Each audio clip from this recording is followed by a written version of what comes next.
Di sebuah kota megah di Korea Selatan, di balik gedung-gedung tinggi yang seakan menyentuh langit, ada sudut-sudut gelap yang tak pernah disorot cahaya. Di sanalah sebuah keluarga kecil hidup terjepit di antara kemiskinan dan harapan yang hampir padam. 뭐야 그럼? 그 문자고 카톡이고 다 안 되는 거야? 그치. Pada tahun 2019, sebuah keluarga miskin berjuang untuk bertahan hidup di lingkungan yang begitu kumuh. Mereka terdiri dari sang ayah, ibu, anak laki-laki bernama Tono, dan anak perempuan bernama Tini. Mereka hidup penuh dengan keterbatasan. Bahkan untuk akses internet, mereka harus numpang dari tetangga sebelah. Untuk bertahan hidup, mereka bekerja melipat kotak pizza. 여기 있네. 피자 시대.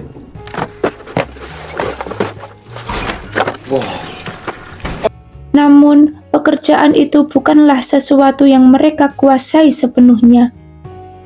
Akibatnya, sebagian besar lipatan kotaknya rusak. 그럼 접다 만 거잖아요, 지금. 아까 정체다 보니까 박스 4개 한 개꼴로 이런 상태야. Untungnya, pemilik usaha itu tetap membayar mereka sesuai jumlah pekerjaan yang berhasil diselesaikan. Akan tetapi, komisinya dipotong hingga 10% dikarenakan banyak kotak-kotak yang rusak. Suatu hari, Tono datang membawa sebuah kotak. Kotak itu adalah pemberian kakeknya untuk keluarga mereka. Di dalamnya terdapat sebuah batu yang menurut sang kakek bisa membawa keberuntungan bagi siapapun yang memilikinya. Malam harinya, Tono dan temannya santai bersama. Dia bekerja sebagai guru bahasa Inggris untuk anak dari keluarga kaya raya. Tetapi karena dia mau melanjutkan kuliah ke luar negeri, dia ingin Tono menggantikannya. Tawaran itu sangat menggiurkan untuknya. 걔인가? 네가 그 가르친다는 거야? 박다혜, 고2. 네가 내 대신 얘 과외 선생님 좀 해줘라. Tapi ada suatu masalah. Tono belum lulus kuliah. Pada akhirnya, Tono meminta bantuan Tini untuk mengedit dokumen palsu yang menunjukkan bahwa dirinya adalah kelulusan universitas ternama. Mereka melakukan aksi ini di sebuah warnet dan mereka berhasil membuat surat kelulusan palsu itu dengan sangat sempurna. Orang tua mereka bangga melihat anaknya mendapatkan pekerjaan. Tanpa mereka sadari bahwa mereka bekerja dengan membawa dokumen-dokumen palsu. Akhirnya, Tono sampai di rumah keluarga kaya itu. Begitu masuk ke gerbang, dia disambut oleh seorang pembantu wanita yang bekerja di sana. Kita sebut saja namanya Bibi Tina. Tono kemudian bertemu pemilik rumah dan langsung menunjukkan beberapa dokumen yang palsu itu. Sebelum bekerja secara resmi, Nyonya ingin memastikan sendiri bahwa Tono benar-benar bisa membimbing anaknya. Anak perempuan itu bernama Yuki. Tono mulai mengajarkan bahasa Inggris dan menggunakan pendekatan yang lebih personal. Dia memegang tangan Yuki dan berkata bahwa nadinya bergetak kencang. Tono menyarankan agar Yuki tetap tenang saat menghadapi ujian, karena ketenangan bisa membantunya berpikir lebih jernih. Melihat cara Tono mengajar, Nyonya melihat potensi dalam diri Tono dan akhirnya memutuskan untuk menerimanya. Setelah menerima gaji pertamanya, mereka diganggu oleh bocah bernama Diki. Nyonya pun menjelaskan bahwa Diki terobsesi dengan suku Indian dan memiliki perilaku yang sulit dikendalikan. Di sana, Nyonya menunjukkan hasil lukisan Diki yang menurutnya memiliki bakat seni, sehingga Nyonya juga memberinya guru seni untuk Diki. Akan tetapi, sayangnya enggak ada yang bertahan lebih dari 1 bulan karena anak itu terlalu sulit untuk dikendalikan. Mendengar itu, Tono langsung memiliki ide. Dia bilang punya kenalan bernama Anna, seorang lulusan universitas seni ternama dan memiliki keahlian khusus dalam menangani anak-anak seperti Diki. Nyonya tertarik dan ingin segera bertemu Anna. Tanpa dia sadari, Anna yang dimaksud Tono sebenarnya adalah Tini. Tini sama sekali bukan lulusan universitas seni. Jangankan kuliah, sekolah SD aja dia tidak pernah.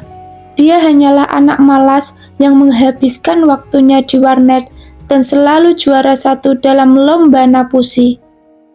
Esok harinya, Tini datang ke rumah mewah ditemani oleh Tono yang berpura-pura menjadi perantara. Saat mereka ngobrol, Yuki diam-diam melihat mereka. Ketika Tono mulai mengajar, Yuki bertanya tentang Tini. Dari raut wajahnya, kini Tono paham kalau Yuki mulai merasa baper, dan ini menjadi kesempatan bagi Tono untuk mendekatinya. Sementara Anna ke kamar Diki, namun begitu sampai di sana, Anna meminta Nyonya untuk keluar. Tujuannya biar tidak mengganggu dalam proses belajar. Namun rasa penasarannya membuatnya gelisah. Dia pun menyuruh Bibi untuk membuat 2 minuman sebagai alasan agar dia bisa kembali ke ruang belajar tanpa terlihat mencurigakan.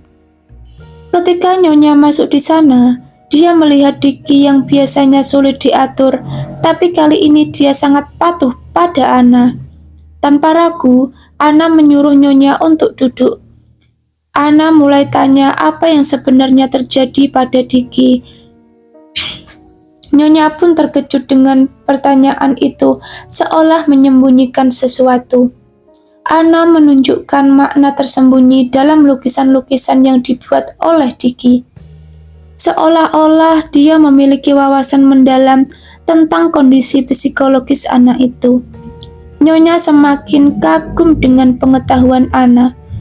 Padahal apa yang dikatakannya bukanlah dari hasil keahliannya, melainkan informasi yang telah dia cari sebelumnya di internet dan merangkainya menjadi kata-kata yang sangat meyakinkan. Tidak lama kemudian, Bapak Bos pun pulang dan karena ini sudah malam hari, dia menyuruh sopirnya untuk mengantarkan Anna pulang. Saat di perjalanan, Anna yang licik ini punya ide yang gila. Dia melepaskan casing lubang chargernya dan meninggalkan di dalam mobil.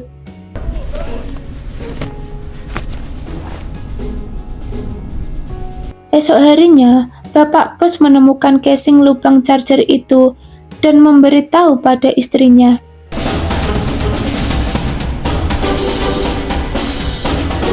Sebenarnya, Bapak Bos enggak mempermasalahkan kalau supirnya suka menyolder, tapi kenapa harus di dalam mobilnya?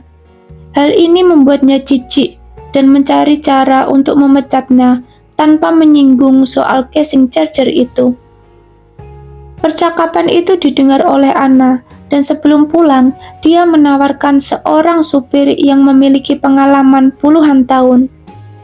Tak lain dan tak bukan, itu adalah ayahnya sendiri. Singkat cerita, akhirnya dia mengajak ayahnya ke dealer mobil. Tujuannya agar ayah bisa mempelajari semua fitur mobil itu dan mulai bekerja tanpa ada hambatan. Ketika memulai pekerjaan pertamanya, sang ayah benar-benar ahli dalam berakting. Seolah sudah memahami semua fitur mobil itu tanpa panduan dari Bapak Bos. Setelah berhasil menyingkirkan supir pribadi Bapak Bos, kini mereka berdua berusaha mencari cara untuk menyingkirkan Bibi. 오늘 일자리 꽉 움켜주고 안 놓는 거야. 그런 여자를 도려내려면 우리도 뭔가 준비를 해야겠다. Bibi bukanlah pekerja biasa, dia sudah lama bekerja di rumah itu, bahkan sebelum keluarga Bapak Bos tinggal di sana. Dulunya, dia merupakan asisten rumah tangga untuk seorang arsitek yang membangun rumah itu. Untuk menyingkirkannya bukanlah perkara yang mudah. Namun kakak beradik ini enggak menyerah. Kebetulan saat Tono lagi ngajar, Yuki cerita bahwa dia menyukai buah persik. Tapi selama Bibi masih bekerja di rumah itu, dia enggak pernah makan buah persik. Karena serbuk dari buah persik itu dapat memicu alergi parah pada Bibi. Mendengar hal itu, Tono langsung melihat peluang.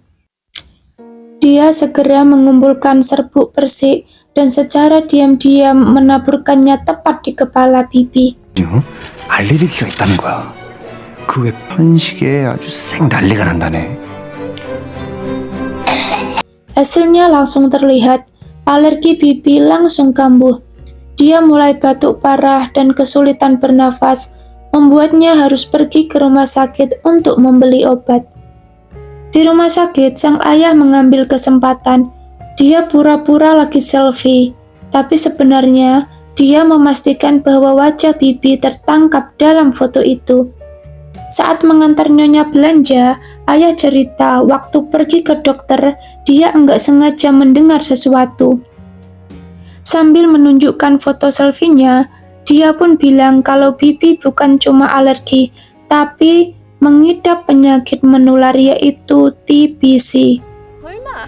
진짜 활동성 혈액 판정 받았다고 전화로 누구에게 막 얘기를 하는. Dengan nada yang serius, sang ayah mulai menakut-nakuti Nyonya, membayangkan kemungkinan terburuk sambil berkata, "Bagaimana jika Diki tertular?"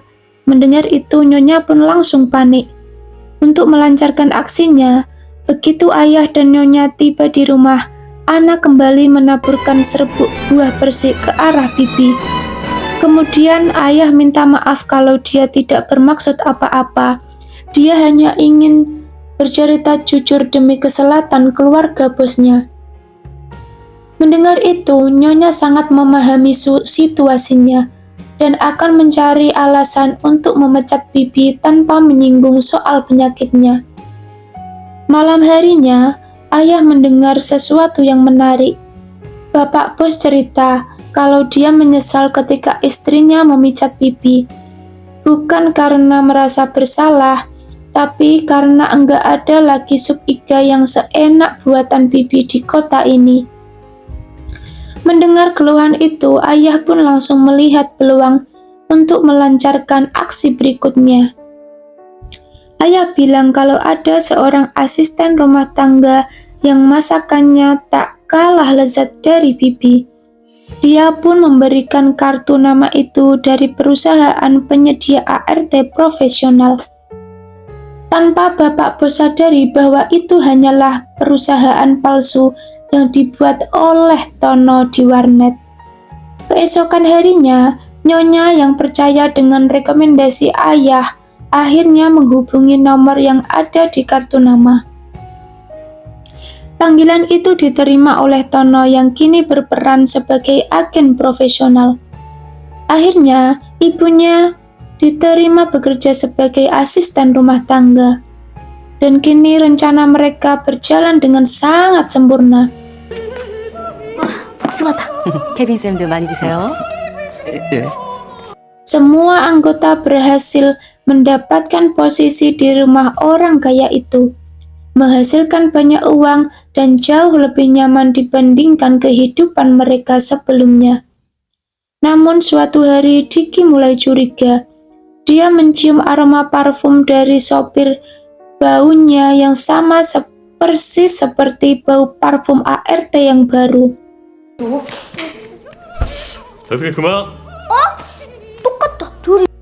Kecurigaannya semakin besar ketika dia juga mencium aroma yang sama dari Tono dan Tini.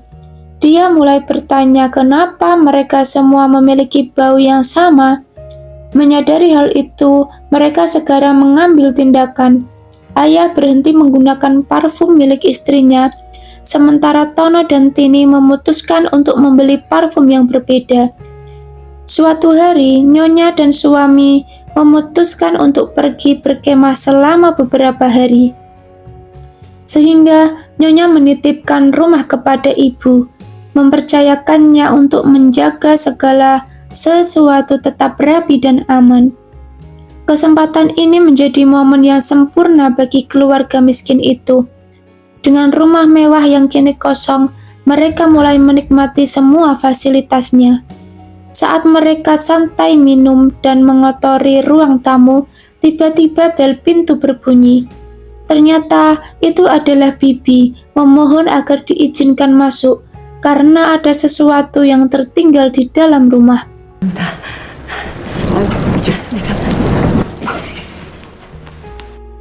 Merasa ada yang tidak beres, sang ayah minta istrinya untuk mengawasi Bibi. Tapi dia merasa cemas dan memutuskan untuk menuruni tangga. Dan begitu sampai di bawah, ternyata pria itu adalah suami Bibi. Dia bersembunyi di sana selama 4 tahun, jauh sebelum Nyonya membeli rumah ini. Selama ini, Bibi diam-diam merawat dan memberinya makan.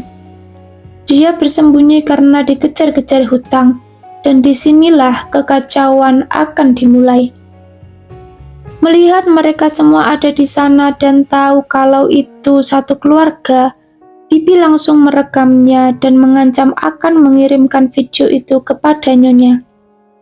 Mereka tidak bisa buat apa-apa, sementara Bibi terus merekam dengan ponselnya, menunggu saat yang tepat untuk mengirimkan video itu.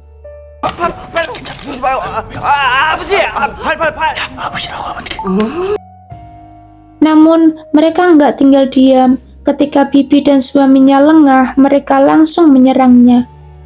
Tiba-tiba, telepon rumah berdering dan Nyonya memberitahu kalau perkemahan dibatalkan karena cuaca hujan yang sangat deras membuat mereka akan segera pulang. 냉장고에 한우 채끝살도 있으니까 그것도 좀 넣으시고. 그러면 저 캠핑장은? 완전 난리 났었어요. 생난리에. Nyonya meminta ibu untuk menyiapkan mie daging sapi karena 20 menit lagi dia akan sampai di rumah. Tanpa membuang waktu, dia segera ke dapur untuk memasak. Sementara ayah mengikat Bibi dan suaminya lalu dibawa ke ruang bunker. Dan yang lain bekerja cepat untuk merapikan tempat. Begitu Nyonya tiba di rumah, semuanya sudah rapi. Tapi di bawah tanah, Bibi berhasil melepaskan diri dan mencoba lari naik ke atas. Tapi belum sempat terlihat, di sisi lain ayah menemukan fakta yang mengejutkan tentang suami Bibi yang bernama Doni.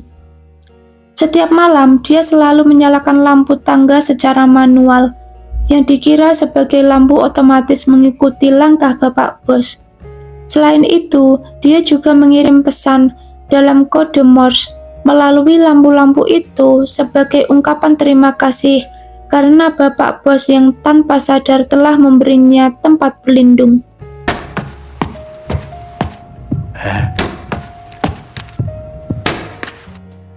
Setelah semuanya aman, mereka pun segera pergi. Tapi ketika Diki tiba-tiba turun ingin bermain kemah-kemahan di halaman rumah, membuat mereka sembunyi di bawah meja. Setelah itu, Diki bilang kalau dia ingin tidur di dalam tenda. Itu membuat Bapak Bos dan istrinya harus jaga di sana. Sementara ayah dan lainnya terjebak di bawah meja. Pada momen inilah ayah mendengar percakapan Bapak Bos dan istrinya. Dia berkata kalau aroma tubuh si ayah sangat busuk dan kumuh. Layaknya orang miskin, tapi dia tidak bisa menegur karena takut tersinggung. Ayah mendengar itu bukannya merasa bersalah, tapi justru merasa sakit hati dengan ucapan yang keluar dari mulutnya Bapak Bos. Setelah Bapak Bos dan istrinya tertidur, mereka merangkak keluar dan pergi dari sana. Tapi ketika sampai di rumah, mereka dalam kondisi yang buruk. Dalam kondisi hujan membuat rumah mereka yang sejajar dengan jalan penuh dengan air yang sangat kotor. Saat menyelamatkan barang-barang, Tono menemukan batu pemberian temannya. Dia pun mengambilnya seolah masih percaya bahwa batu itu bisa membawa keberuntungan di tengah situasi buruk. Malam itu mereka terpaksa tidur di tempat pengungsian.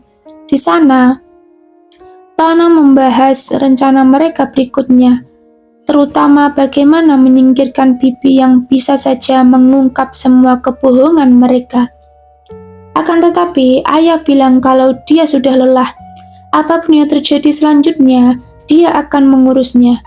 Keesokan paginya, Nyonya memutuskan untuk mengadakan pesta besar-besaran sebagai pengganti liburan kemah yang dibatalkan. Dia ingin memberikan kejutan untuk Diki yang masih tidur di dalam tenda.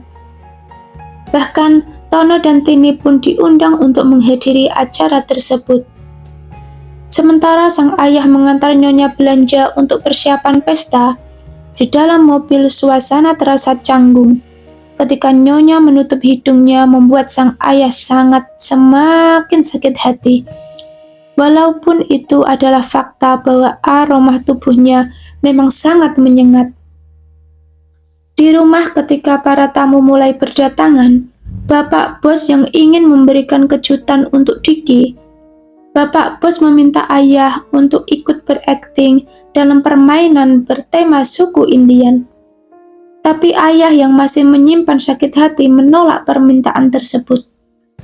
Mendengar penolakan itu, Bapak Bos pun menawarkan akan memberikan bayaran ekstra di luar gajinya sebagai seorang sopir. Sementara itu, Yuki dan Tono menghabiskan waktu bersama di dalam kamar. Yuki melarang Tono untuk ikut berpesta. Dia bilang kalau bermain di dalam kamar jauh lebih menyenangkan. Tapi pikiran Tono masih dipenuhi ketakutan, dan dia meminta izin untuk keluar sebentar. Tanpa diketahui siapapun, Tono turun menuju ruang bawah tanah. Tapi saat menuruti tangga, ketika Tono mencoba mengambilnya, tiba-tiba dengan penuh amarah, Doni mengayunkan batu keberuntungan itu dan menghantam kepala Tono dengan keras. Tidak sampai di situ aja, Doni yang dipenuhi dendam atas kematian istrinya mengambil sebelah pisau dapur dan bersiap untuk balas dendam. Begitu keluar dari bangker, Doni melihat pesta yang sudah dimulai. Matanya langsung tertuju pada Tini yang membawa kue ulang tahun. Tanpa ragu, Doni berlari dan menyerangnya. Ketika Diki yang melihat kejadian itu langsung terkejut hingga pingsan. Saat Bapak Bos mendekat untuk mengambil kunci mobilnya dan spontan menutup hidung, karena bau tubuh Doni yang bertahun-tahun tidak mandi, baunya sangat menusuk. Melihat Bapak Bos menutup hidung, memicu sesuatu di dalam diri ayah. Kata-kata Bapak Bos tentang bau orang miskin terngiang-ngiang kembali di dalam kepalanya. Menusuk harga dirinya lebih dalam dari sebelumnya tanpa sadar, tanpa berpikir panjang. Ternyata Tono masih hidup, tapi dia geger otak yang membuatnya terus terawat tanpa kendali. 생긴 의사가 말했습니다. 이게 뇌수술 직후에는 이런 경우가 있어요. 자꾸 Dia dan ibunya sempat dipenjara atas kasus penipuan dan pemalsuan data. Ketika akhirnya bebas, mereka berdua pergi ke tempat penyimpanan Abu Tini yang tewas dalam insiden sebelumnya. Di hadapan abu adiknya, mereka hanya bisa terdiam mengenang bagaimana mimpi mereka berubah menjadi mimpi yang buruk. Tono dan ibunya kembali ke kontrakan mereka tanpa seorang ayah yang enggak tahu di mana keberadaannya. Ketika musim dingin tiba, Tono mendaki bukit di dekat rumah mewah itu. Dari atas, dia melihat rumah itu telah dihuni oleh keluarga baru. Namun, ketika ia meneropong lebih dekat, ia melihat lampu di dalam rumah itu berkedip dalam pola tertentu. Tono mulai menerjemahkan kode Morse. Semakin dia membaca, semakin jelas pesan yang muncul kalau itu berasal dari ayahnya.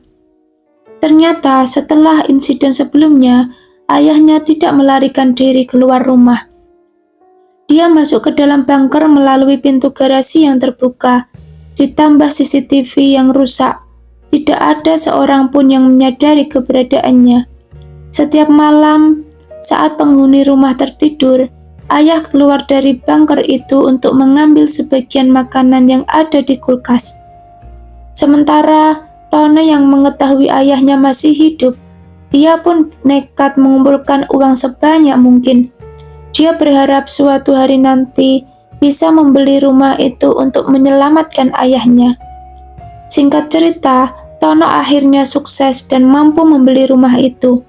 Saat ayahnya keluar, mereka pun berpelukan erat. Tapi sayang, semua itu hanya angan-angan Tono akibat gagar otak. Kenyataannya, dia masih tinggal di kontrakan kecil, menatap rumah itu dari kejauhan, menyadari bahwa impiannya untuk menyelamatkan sang ayah mungkin tidak akan pernah terwujud. Dan begitulah kisah ini berakhir, bukan dengan kemenangan, bukan dengan kebahagiaan, tapi dengan kenyataan pahit dan harapan kecil yang tetap berkedip di dalam gelap. Sampai jumpa di alur cerita film lainnya. Bye-bye.